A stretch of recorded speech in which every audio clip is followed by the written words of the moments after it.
Cerita dimulai di Rusia, di mana sebuah keluarga beranggotakan 3 orang duduk di tepi sungai dan menikmati waktu mereka. Si bungsu, Sergei Alyoshkov, membanggakan diri kepada kakak laki-laki dan ibunya bahwa ia sedang berada di atas pohon. Tapi tiba-tiba jet tempur Jerman terbang di atas kepala mereka. Sang ibu meminta anak-anaknya untuk segera bersembunyi di semak-semak, tetapi anak berusia 6 tahun itu mengaku tak takut dan menyerang jet tempur itu dengan ketapel. Yang mengejutkan adalah dia berhasil mengenai jet dan meledakkannya. Namun, saat ia melihat sekelilingnya, keluarganya sudah tidak ada. Sergei terbangun dengan ketakutan karena mimpinya dan memanggil ibunya. Saat itu, seseorang mengetuk pintu rumah. Dengan asumsi itu adalah ibunya. Dia dengan cepat berlari ke arah pintu, tetapi seorang wanita tetangga datang dengan panik. Dia berterima kasih kepada Tuhan karena telah menjaganya tetap hidup, dan memberitahunya bahwa ibu dan saudara laki-lakinya telah meninggal. Anak laki-laki kecil itu tidak dapat memahami apa yang dikatakan wanita itu, dan ingin tetap tinggal di dalam rumah untuk menunggu ibunya. Wanita itu mengatakan kepada Sergei bahwa Jerman telah menyerang mereka dan dia harus melarikan diri. Saat itu, beberapa tentara mendekati rumah mereka. Wanita itu menyuruh Sergei berlari keluar melalui jendela, tetapi wanita itu ditembak mati sebelum sempat menyusulnya. Bocah kecil berusia 6 tahun itu sekarang sendirian, tanpa keluarga dan teman. Ketika Sergei berlari keluar dari rumah, ia melihat seluruh lingkungannya terbakar di belakangnya.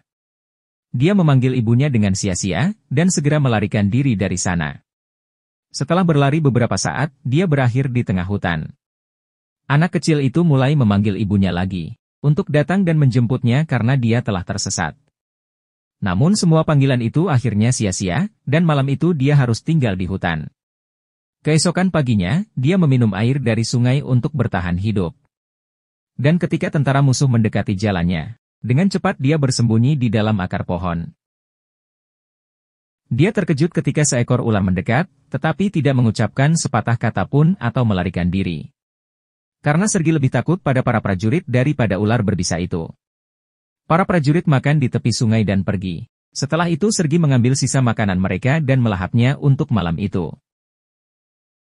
Namun, pada akhir hari, bocah kecil itu kelelahan. Dia belum makan selama 2 hari dan berjalan tanpa tujuan. Dia terjatuh dengan tertatih-tatih, tapi dia tetap tidak berhenti berjalan. Dalam perjalanan, dia melihat buah beri liar dan melahapnya, tetapi saat itu, sebuah ledakan terjadi di belakangnya, yang sangat mengejutkannya. Anak laki-laki itu menjadi pusing, dan mulai berhalusinasi bahwa ada seseorang yang datang di belakangnya. Namun demikian, bahkan dalam kondisi seperti itu, ia tetap berdiri dengan gagah berani. Dan memberitahu orang itu bahwa ia memiliki senapan dan tidak takut. Kemudian dia berjalan tertatih-tatih ke depan, lalu jatuh pingsan setelah beberapa saat. Dan saat dia tertidur, 2 tentara mendekatinya. Adegan berpindah ke pangkalan militer Rusia, di mana Komandan Kuznetsov menunggu tentara patrolinya. Mereka datang dengan membawa anak kecil yang terluka dan lemah. Ketika para tentara menyatakan bahwa mereka berada di pihaknya, anak kecil itu membuka diri dan memperkenalkan dirinya. Para prajurit tertawa ketika anak itu menjabat tangan dengan sang komandan, dan menyarankan agar ia memperkenalkan dirinya juga. Para tentara merasa sayang dengan anak kecil itu, dan selalu mengelilinginya. Mereka memberinya minum air dan memberinya makan. Bahkan sang komandan yang biasanya bersikap dingin pun merawat anak itu. Seorang perawat bernama Katya membalut luka Sergei, dan juga terpesona oleh kepribadiannya. Bocah itu memintanya untuk menggambar tank di lukanya, karena ia ingin menjadi tentara saat ia besar nanti. Bahkan, para tentara yang terluka pun berbicara dengan anak itu, dan merasa lebih bahagia. Saat itu Sergei terpesona dengan pistol sang komandan dan kelompoknya. Sang komandan juga menjawab semua pertanyaan bocah itu, dan mengizinkannya bermain dengan pistol setelah mengeluarkan peluru. Sergei menunjukkan tank yang digambar di perutnya, dan membanggakan dirinya sebagai seorang tentara. Anak laki-laki itu sembuh dengan sangat cepat. Perawat Katya meminta komandan untuk mengizinkan bocah itu tinggal di batalion, tetapi sang komandan tidak setuju.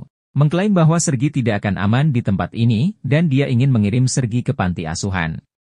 Para prajurit menghabiskan seluruh waktu luang mereka bersama Sergei.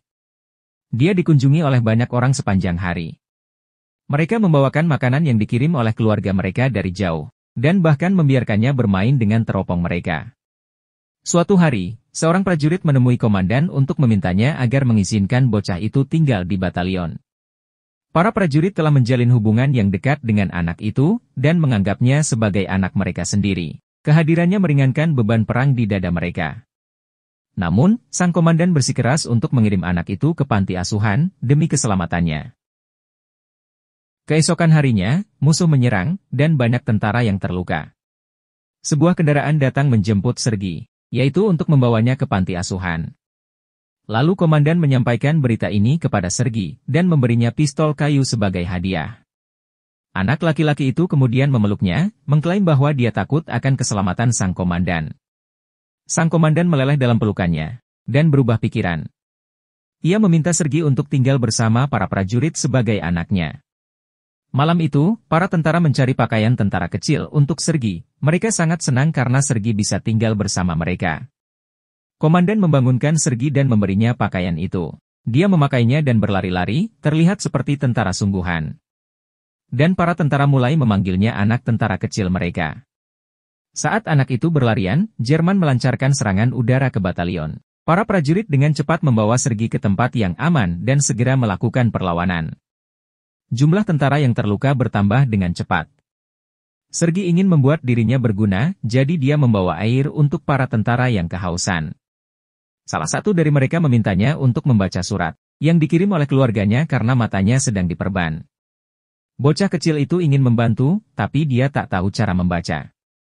Dia mengambil surat itu dan mulai mengarang tentang apa yang tertulis di dalamnya, lalu menyatakan bahwa sapi milik tentara itu aman di rumah. Ketika tentara itu mengatakan bahwa dia tidak memiliki sapi, yang lain menyuruhnya untuk melanjutkan cerita dan tertawa.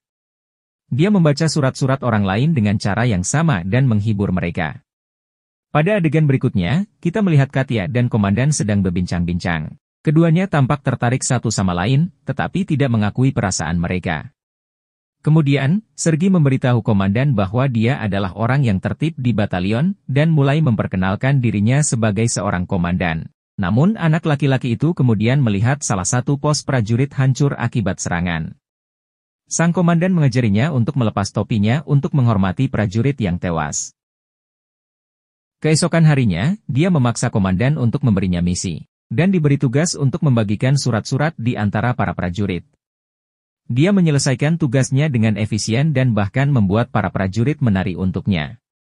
Keesokan harinya, Sergi pergi agak jauh dari markas dengan teropongnya. Saat dia bermain dengan teropong itu, dia melihat kaki seseorang bergerak dari dalam tumpukan jerami.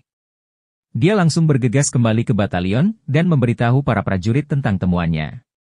Para tentara skeptis, tetapi tetap mau mengikuti bocah itu.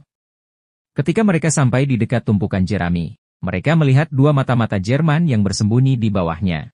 Mata-mata itu pun ditangkap, dan anak itu dipuji karena kecerdasannya. Malam itu, sang komandan menunjukkan surat-surat resmi untuk pengadopsiannya kepada Sergi. Ia kini resmi menjadi ayah anak itu. Sergi mengetahui perasaan sang komandan terhadap Katya, jadi untuk membalas kebaikannya, dia mengajaknya untuk menyatakan cinta padanya. Namun, keduanya melihat Katya sedang berbicara dengan pria lain, dan salah mengira bahwa Katya tertarik pada orang lain. Pangkalan itu diserang oleh Jerman lagi. Kali ini, Sergi membantu para prajurit dengan sekuat tenaga, dengan memasok amunisi kepada para prajurit di garis depan. Tetapi para prajurit di sana memerintahkannya untuk kembali ke gudang, karena terlalu berbahaya di luar. Ketika dia sampai di gudang, dia melihat komandan dan yang lainnya panik, dikarenakan sambungan telepon dengan kolonel terputus. Seorang tentara dikirim untuk memperbaiki kabel yang rusak, dan Sergi mengikuti tentara itu dan melihat dia terluka parah.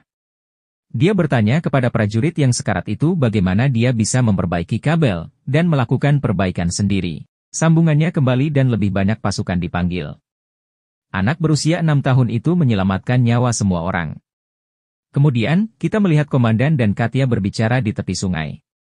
Sang komandan akhirnya menyatakan cintanya pada Katya dan memintanya untuk menjadi ibu Sergi. Katya sangat senang, tetapi sebelum dia bisa mengatakan apa-apa, seorang tentara mendekati mereka dan memberikan sepucuk surat kepada komandan, mengatakan bahwa mereka telah diberangkatkan dari pangkalan. Keesokan harinya, semua prajurit berangkat ke pangkalan baru bersama Sergi. Namun, Dalam perjalanan, mereka menginjak ladang ranjau yang meledakkan beberapa kendaraan mereka. Komandan terluka, sementara anggota kelompok yang sangat dekat dengan Sergi, tewas dalam ledakan tersebut.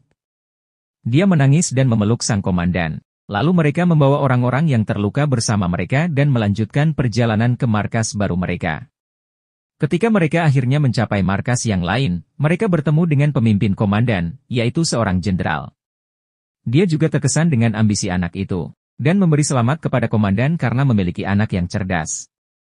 Keesokan harinya, divisi mereka dianugerahi panji-panji penjaga, begitu juga kepada Sergi. Ketika sang jenderal memberikan panji tersebut kepadanya, Sergi dengan lucunya berjanji untuk menyelamatkan negaranya.